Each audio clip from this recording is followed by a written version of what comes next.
Akwai rahotanni da ake samu ba wai a jihar Zamfara ba har wasu sassa na arewa maso gabas.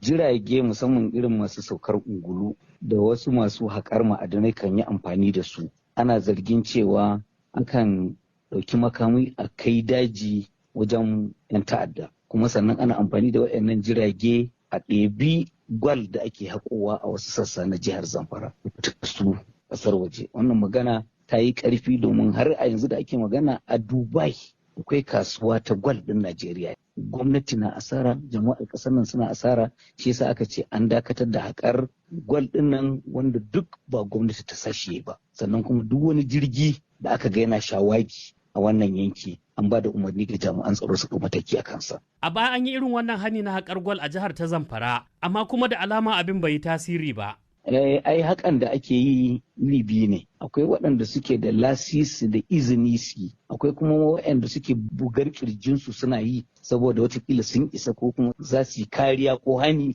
su shiga su yi waɗannan abubuwa. Tabbas ɗin gaskiya dai ba a daina ba. Gwamnati ta ɗauki wannan tsauraran mataki saboda fitinar satar mutanen maimakon ana ganin an shawo kanta karuwa take. To idan akwai gudunmawa da wannan fitina take samu wajen haƙar gwal da ake yi da kuma waɗannan jirage da suke shiga da fita waɗannan yankuna, to yanzu gwamnati ta ce a dakata. To a halin matsalar tsaro da ake ciki a wannan yanki na jihar Zamfara inda ake haƙar gwal ɗin nan, shin ya za a iya tantance masu haƙar gwal da ke da lasi da waɗanda ba su da lasi? Ita gwamnati ta san matakan da za ta ɗauka.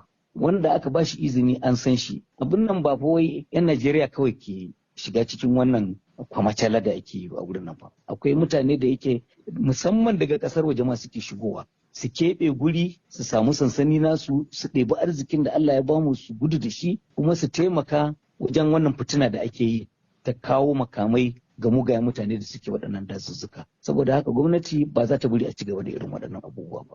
An ruwaito shugaban ƙasa yana bayyana juyayi game da sace 'yan makaranta a jihar ta Zamfara. Kuma ya yi kira da a kamo 'yan bindigan da suka sace su a gurfanar da su a gaban kuliya.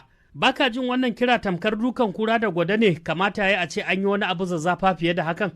To me yafi zafi? Shugaban ƙasa ya ba da umarni duk wani wanda aka kama da wannan mugayen makamai irin su wannan bindiga da ake ce ma AK-47 a harbe shi kawai in dai ba jami'in tsaro ba ne. Abin nan fa da gaske ake yanzu. Ya ba da umarni a shiga dajin da kuma nemi duk waɗanda suke mallakar waɗannan mugayen makamai. Idan har ba su ajiye sun abin nan ba, ya ba da izinin ajiye a ɗau mata kami a harbe su. Mutanen da ke fama da wannan matsala ta tsaro a shiyar arewa maso yammacin Najeriya suna ganin kamata a ce an ɗau wani mataki na bai ɗaya a duk shiyar wanda zai kawo ƙarshen matsalar. Insha Allahu abin yana tafe, ba za a fasa ba. An yi sababbin kwamandoji na sassa daban-daban na mayakan Najeriya. Shugaban ƙasa ya ba su umarni su je ga abin da yake bukata. A daina wannan fituna a kawo zaman lafiya. Muna fata Allah zai ba su nasara su cimma buri na gwamnati akan wannan. Kamar nan da zuwa yaushe? A'a, ba zan baka iyaka ba.